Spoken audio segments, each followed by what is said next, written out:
O motorista engata a marcha, o sistema dá aquele tranco absurdo, a caixa raspa a ponto de doer o ouvido e o problema pode não ser a engrenagem que todo mundo condena de cara. Puxa um banco, chega mais perto da nossa bancada. Hoje a gente vai abrir uma caixa de câmbio e fazer uma investigação pesada, passo a passo. Imagina a seguinte situação na oficina. O cliente chega frustrado, suando frio, dizendo que o carro está simplesmente impossível de dirigir. A transmissão manual é um tanque de guerra, dura décadas, mas quando dá problema, a dor de cabeça é gigante. E nós temos um caso clássico na bancada agora mesmo para investigar. Olha o sintoma que chegou para a gente. O relato é exatamente este. Tentar engatar a terceira faz a marcha raspar feio. E na hora de colocar a ré, um arranhão que chega da agonia. É aqui que a nossa investigação prática começa. Sabe qual seria o diagnóstico inicial de muita gente por aí? Condenar a caixa inteira na hora. Ou pior, sair trocando peça na base da sorte.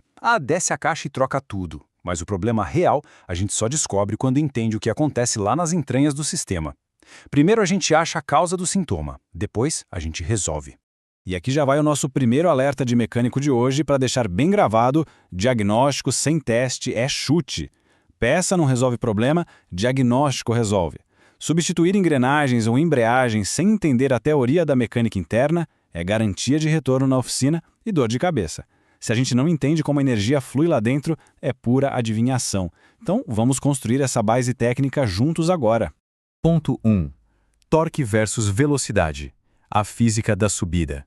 Para consertar, a gente precisa lembrar da física básica e por que as marchas existem, para começo de conversa. Pensa comigo usando uma comparação bem simples. Motor gera energia, certo? Essa energia passa pelo câmbio antes de ir para as rodas. Se o carro precisa subir uma ladeira íngreme, o que o sistema pede? Mais força, ou seja, alto torque. A gente reduz a velocidade no câmbio usando uma marcha baixa e, em troca, ganha um torque absurdo com a mesma força do motor. Agora, se o carro já está numa rodovia plana, livre, a demanda por torque despenca. Aí a gente muda a relação para focar em alta velocidade. O câmbio é isso. É o mesmo esforço do motor, mas moldado em torque ou velocidade. Ponto 2. Vamos descobrir o segredo do engrenamento constante. Lá no passado, os carros usavam caixas deslizantes, que exigiam uma precisão absurda na alavanca para não dar tranco. Hoje o padrão é o engrenagem constante, que é o que temos nesta caixa aberta aqui. O que isso quer dizer na prática? Que as engrenagens estão sempre engrenadas, girando juntas o tempo todo. Mas a grande sacada, o pulo do gato da engenharia automotiva, é que as engrenagens do eixo de saída ficam frouxas. Elas giram soltas no eixo. A gente só trava e conecta uma marcha de cada vez. O eixo vai assumir exatamente a velocidade da marcha que for travada nele. Brilhante, não é?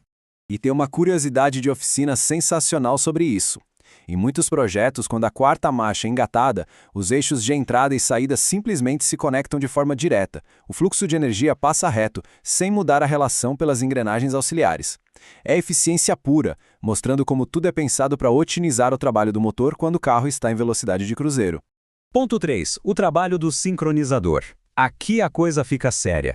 Lembra que as engrenagens ficam girando frouxas no eixo? A arte de travar essa engrenagem de um jeito suave é o coração do nosso diagnóstico hoje. Olha as peças aqui na bancada. Temos um cubo fixo no eixo e um casquilho livre para deslizar sobre ele. Quando esse casquilho empurra os dentes, marcha e eixo giram juntos. Só que tem um baita problema. A engrenagem solta e o eixo estão em velocidades totalmente diferentes. Travar isso a seco seria um desastre. É aí que entra o herói do câmbio, o anel sincronizador. Ele iguala as velocidades usando puramente a força do atrito antes do engate. E olha a dica de ouro, é por causa desse atrito violento entre o anel e o cone que trocar o óleo do câmbio no prazo certo é obrigatório. Óleo velho não resfria nem lubrifica direito, gerando um desgaste prematuro que destrói essa peça rapidinho.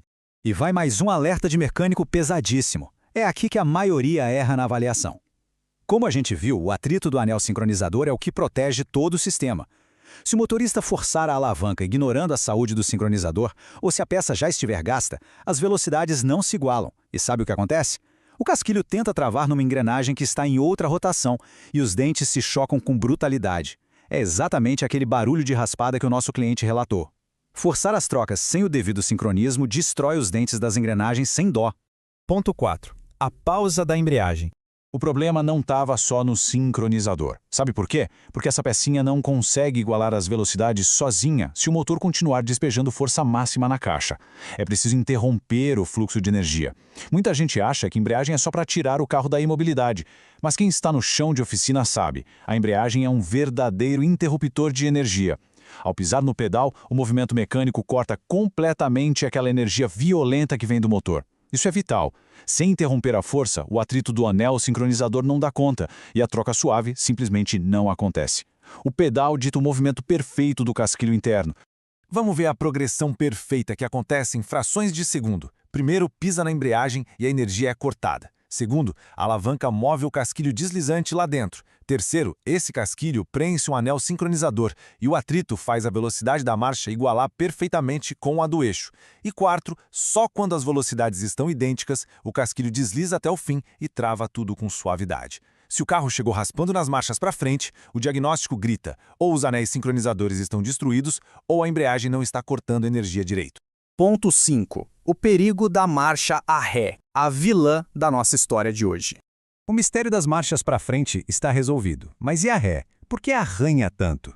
Dá uma olhada nessa tabela, ela escancara a diferença. Nas marchas para frente temos o engrenamento constante e aquele anel sincronizador maravilhoso protegendo tudo, o que permite trocar de marcha em movimento. Mas a ré é bruta. Ela usa um arranjo de 3 engrenagens e, detalhe crucial, não tem nenhuma igualação de velocidade. Zero proteção de sincronizador. Funciona assim. A ré depende de uma engrenagem intermediário. Ela fica ali solta, servindo como um ponto morto. Quando a ré é acionada, essa engrenagem intermediária é literalmente empurrada para o meio das 2 engrenagens principais, conectando tudo. É essa pecinha extra que inverte a direção da rotação do eixo de saída e faz o carro ir para trás. Mas lembra que não tem sincronizador? E descoberta do nosso problema real estava bem aqui. Por não ter anel sincronizador, a ré exige uma regra de ouro: parada total. A rotação da caixa precisa estar zerada. Se o carro estiver rolando 1 centímetro que seja para frente, ou se o motorista afobar e não deixar o eixo parar após pisar na embreagem, as engrenagens vão bater de frente, metal com metal. É esse o arranhão que destrói o câmbio. Na esmagadora maioria das vezes, o problema da ré arranhando não é peça quebrada de fábrica, é operação incorreta no dia a dia. Fechamos nosso diagnóstico. O sintoma era raspada e arranhão.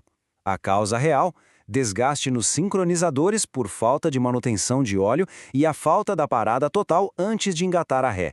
Entender como o torque flui e como a embreagem corta energia foi a nossa ferramenta de teste mental. A solução? Trocar os anéis já condenados e corrigir o hábito de direção. Saber o que acontece lá dentro, visualizar o casquilho e o anel trabalhando, é o que evita condenar uma caixa de câmbio inteira de bobeira. Da próxima vez que um carro chegar com a marcha raspando, a avaliação vai ser no chute ou na técnica. É esse conhecimento que separa o trocador de peças do profissional de respeito. Até a próxima investigação na oficina, pessoal. Mão na massa e continuem estudando.